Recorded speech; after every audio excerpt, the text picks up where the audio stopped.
저는 주의 자녀로 살아가기 위해 매일 제가 하나님께 집중하고 있는지 아니면 처한 상황과 감정들에 사로잡혀 통제되고 지배당하고 있는지를 항상 점검합니다. 제가 처음 이 그리스도인의 완악한 마음에 대해 말했을 때 많은 성도들이 나와는 상관없어요. 난 마음이 완악하지 않아요. 라고 말하며 듣기를 거부했었죠. 처음 저도 그랬듯이 완악함이란 하나님을 미워하고 하나님께 완전히 반역하며 사는 사람들에게만 해당된다고 생각해 왔기 때문입니다. 하지만 하나님을 사랑하고 도덕적이고 거룩하게 사는 주의 자녀일지라도 여전히 하나님께 둔한 마음, 즉 완악한 마음을 가질 수 있었습니다. 마가복음 6장 52절에 완악함이란 단어는 하나님께서 어떤 영역에서 냉랭하고 무감각하고 감정이 없으며 굴복하지 않는 상태라고 말씀드리지 않았습니까? 말씀드렸듯이 한 영역에서는 하나님께 대해 열정적일 수 있지만 다른 영역에서는 마음이 완악할 수 있죠. 예를 들어 통장 잔고나 눈에 보이는 물질적인 상황에 지배받으면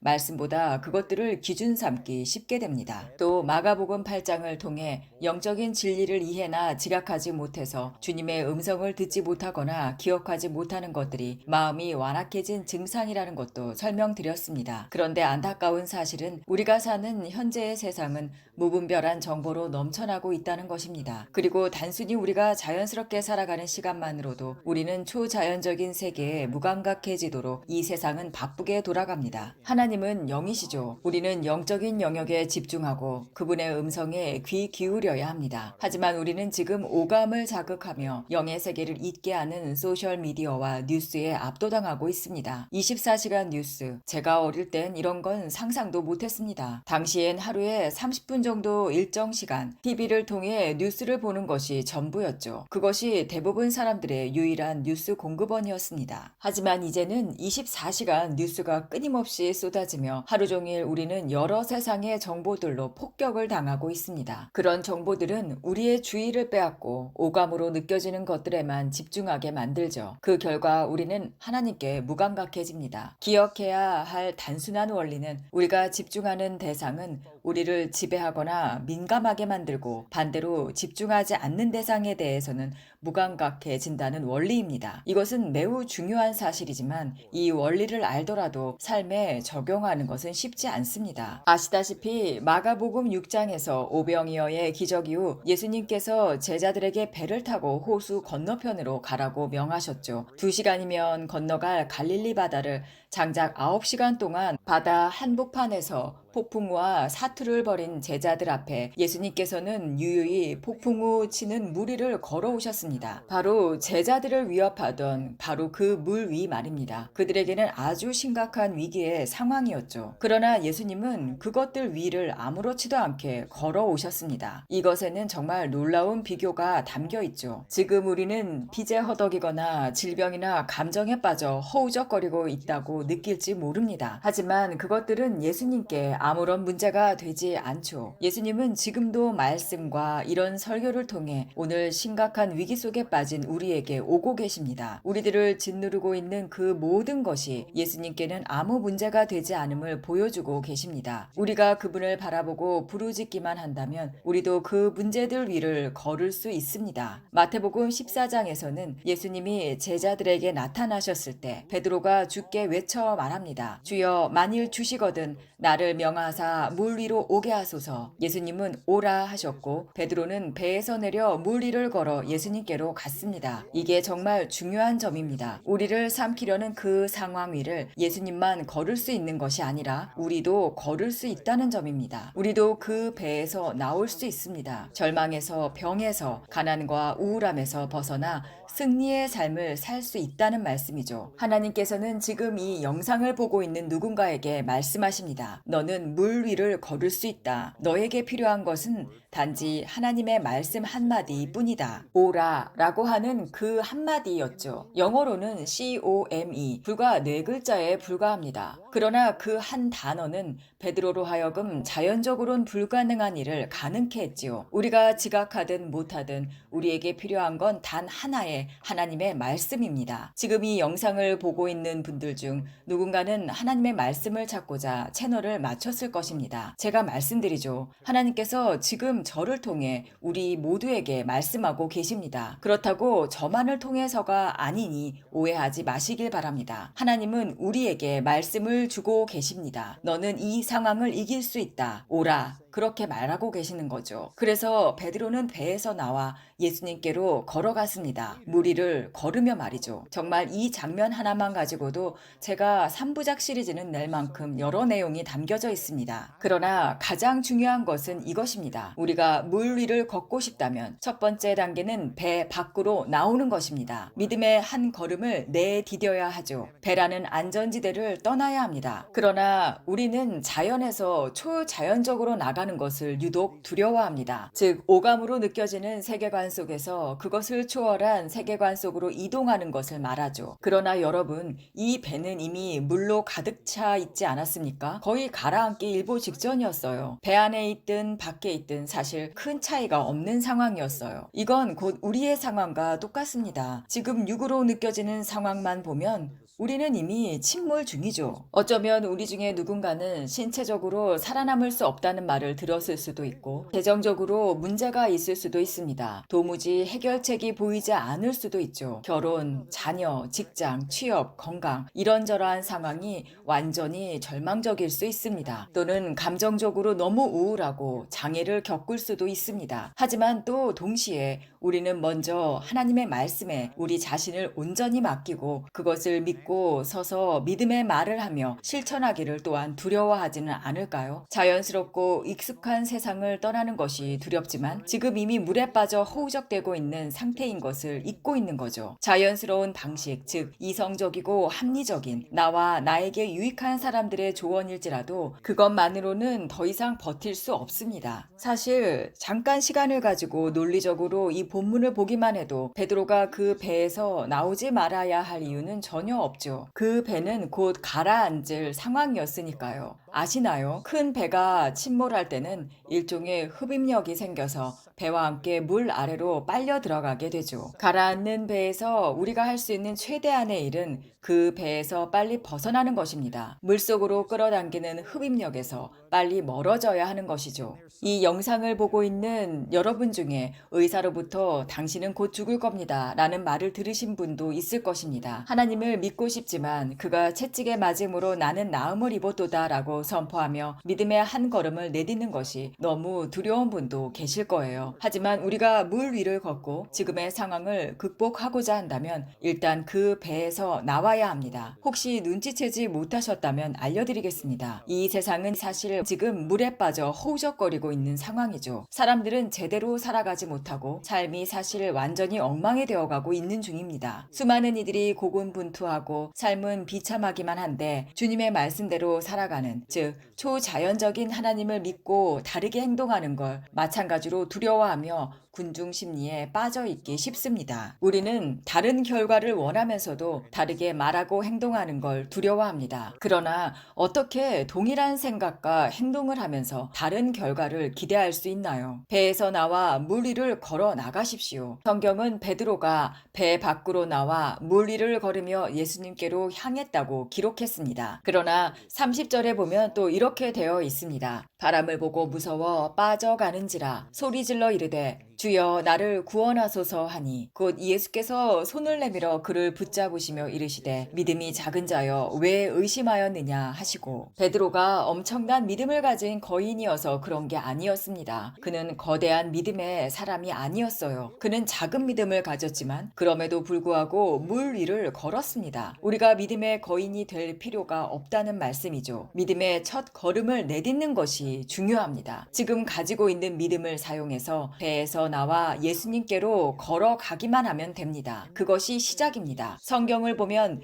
예수님께서 손을 뻗어 그를 붙잡아 일으키셨다고 나오죠. 예수님이 급히 뛰어가 그를 구한 게 아니에요. 예수님이 배에서 꽤 떨어져 계셨고 베드로는 갈릴리 바다 한가운데에서 홀로 물 위에 서 있었으며 그가 물 위를 걷는 건 분명한 기적이었죠. 그는 예수님께 집중하고 있었고 거의 예수님 가까이 다가왔을 때 손이 닿을 정도의 거리였을 텐데 예수님께서 손을 내밀어 그를 붙잡으신 거죠. 베드로는 예수님에게 거의 도달했을 때 믿음의 주요 온전케 하시는 우리 주 예수 그리스도께 시선을 떼고 주변 상황을 보기 시작한 것입니다. 제 삶에서도 이런 경험이 많습니다. 정말 절박하고 하나님이 도와주시지 않으면 소망이 없는 그런 상황에서는 사실 모든 걸 끊고 오직 예수님께 집중하는 것이 쉽습니다. 하지만 모든 것이 순조롭게 흘러갈 때는 예수님의 필요가 그전만큼 절실해지지 않지 않은가요? 예수님을 바라보는 걸 멈추게 되며 다른 일들로 채우게 됩니다. 그리고 바로 그때가 위험한 순간이죠. 사실 목표가 너무 멀어서 불가능해 보일 때보다 거의 도달해 가는 시점이 더 위험할 수 있습니다. 멀리 있을 때는 하나님께 집중하지만 말이죠. 그런 이유에서 번영은 고난보다 더 많은 성도들을 망가뜨렸습니다. 번영 가운데 있는 사람들은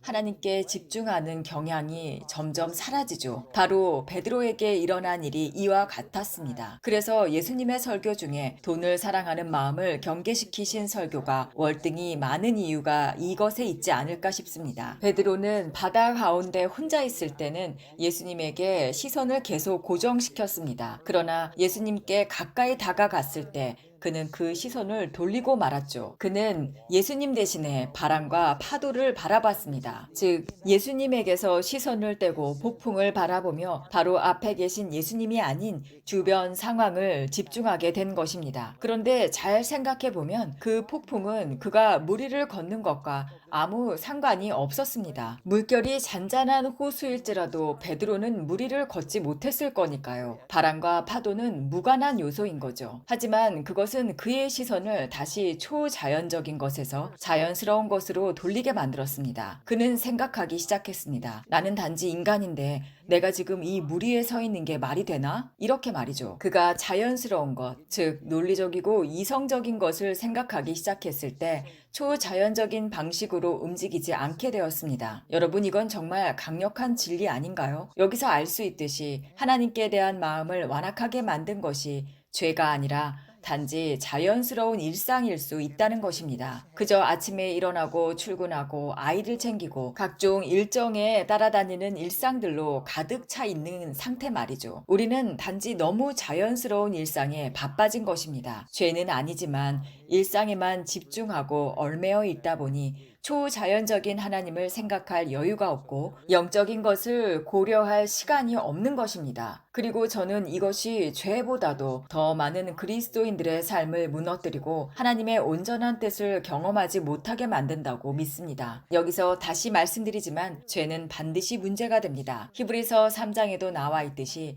죄는 분명히 우리 마음을 하나님께 완악하게 만들죠. 죄는 반드시 끊어내야 합니다. 그러나 죄뿐 아니라 하나님을 의식하지 않는 우리의 일상생활도 죄만큼이나 우리를 하나님으로부터 둔감하게 만듭니다. 우리는 하나님의 음성을 들을 시간이 없죠. 왜냐하면 세상의 모든 다른 소리들에 귀를 기울이고 있기 때문입니다. 하나님을 인식하지 않은 채 일상생활에 너무 깊이 연결되어 있으면 결국 우리의 마음은 하나님께 완악해집니다. 마태복음 14장에서 베드로는 예수님에게 시선을 뗐고 예수님께 향했던 집중이 흐트러졌습니다. 그는 예수님과 예수님이 하신 말씀, 오라 라는 그 한마디를 더 이상 집중하지 않게 된 거죠. 대신 주변의 자연스러운 상황을 바라보기 시작했습니다. 죄도 아니었고 악마적인 것이 아니었습니다. 그러나 그것은 베드로로 하여금 나는 그냥 인간일 뿐인데 내가 지금 물 위에 서 있다니 이게 말이 돼? 이렇게 생각하게 한 거죠. 그리고 그는 물에 빠지기 시작했습니다. 저는 평생 서서히 가라앉는 사람을 본 적이 없습니다. 수영장 가장자리에서 물에 들어가면 그냥 바로 가라앉죠. 다이빙 보드에서 뛰어내리면 바로 가라앉지 않습니까? 조금씩 가라앉는 것은 없습니다. 그러나 주위에서 보세요, 여러분. 베드로는 바람을 보고 무서워 빠져가는지라 서서히 빠지고 있었습니다. 그가 예수님에게서 시선을 뗐을 때 바로 물에 빠진 것이 아니라 점차적으로 가라앉기 시작한 거죠. 즉, 물리적인 현상처럼 갑자기 물에 풍덩 빠진 것이 아니라는 것이에요. 이 또한 초자연적인 현상입니다. 베드로가 물속에 순간 빠져서 허우적댔다는 그 말이 성경 어디에도 써 있지 않습니다. 그는 서서히 가라앉고 있었고 다시 주님께 시선을 돌리고 주님께 부르짖었고 주님은 손을 내밀어 그를 끌어올리셨습니다. 저는 예수님께서 베드로를 안고 배까지 데려가셨다고 생각하지 않습니다. 예수님과 베드로는 걸어서 배까지 갔다고 생각해요. 베드로는 예수님과 함께 물 위를 걸어 배로 돌아갔겠죠. 혹은 순식간에 순간이동을 했을 수도 있습니다. 요한복음 6장에서 그 배와 제자들이 즉시 호수 반대편으로 또 옮겨지지 않았습니까? 바람도 멈추고 폭풍도 그쳤고 파도도 잔잔해졌을 뿐 아니라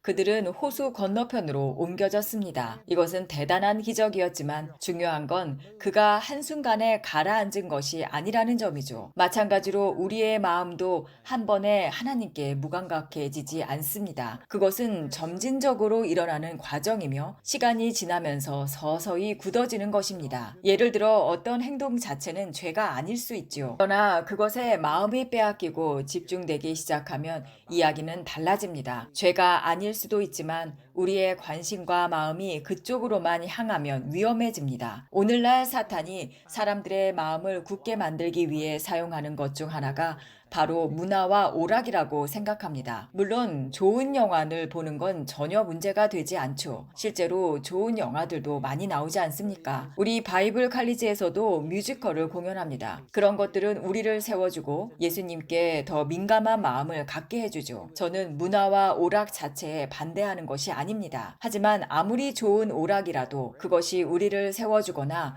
주님께 가까이 이끌지 않는다면 단지 무해하고 중립적인 것일지라도 결국엔 우리의 마음을 하나님께 무감각하게 만들 수 있습니다. 아무리 악하지 않아 보여도 세상적인 것들만 지속적으로 접하면 그렇게 될 수 있다는 것입니다. 저는 와일리 코요티와 로드러너 만화를 매우 좋아합니다. 저는 그 만화가 악하거나 문제가 있다고 생각하지 않아요. 어떤 사람들은 너무 폭력적이라고 비판하지만 그건 그냥 만화일 뿐이죠. 저는 바위에 깔리고 벽에 부딪히는 장면이 전부 허구라는 걸 알고 있고 그런 부분도 조절해서 볼 수 있습니다. 그런 장면은 저에게 사실 아무 문제가 되지 않죠. 그래서 그 만화 자체는 나쁘지 않다고 생각하지만 만약 제가 그런 것들로만 제 안을 채우고 살아간다면 어떻게 될까요? 암으로 죽어가는 환우가 제게 기도 요청을 했을 때 제가 제 안에 가득 찬 걸 꺼내드리면 나오는 것은 로드러너뿐일 것입니다. 그러면 치유받지 못하는 그 환우는 어떻게 되겠습니까? 말씀드리자면 죄는 아니고 나쁜 것도 아니지만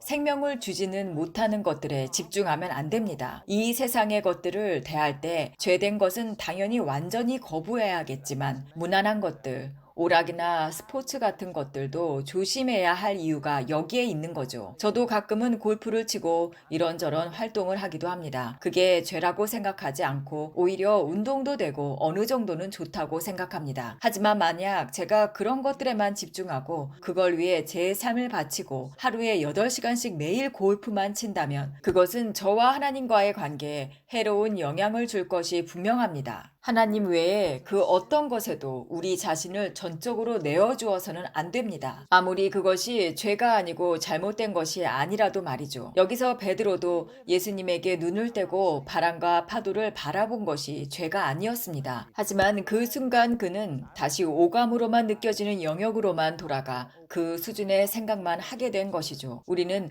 물리적이고 자연스러운 것을 무시하며 살면 안 됩니다. 하지만 동시에 초자연적인 하나님을 항상 기억해야 합니다. 한 번은 이사회 중 한 분과 함께 비행기를 탄 적이 있습니다. 그는 초보 비행사였고 저를 사역지에 태워주셨죠. 2인승 작은 비행기였습니다. 제 어깨는 창문에 닿고 다른 쪽 어깨는 조종사인 그분에게 닿을 정도로 좁았습니다. 그는 초보였고 계기 비행 자격이 없어서 전적으로 시각에 의존해서 비행을 했습니다. 그런데 갑자기 끔찍한 폭풍 속으로 들어가게 되었습니다. 비행기는 한 번에 300m씩 추락하고 있었죠. 우리는 사방으로 휘청거렸고 그는 겁에 질려 몸을 웅크리고 태아 자세를 취한 채 눈을 가리고 하나님 우리 죽었어요 우리 죽었어요 라고만 외치기 시작했습니다. 저는 비행기를 조정해 본 적이 없었지만 선택의 여지가 없지 않았습니까? 그래서 한 손으로 조정관을 잡고 다른 한 손으로는 저는 그를 흔들며 깨우며 정신 차려요. 하나님이 나를 베트남에서 살리신 게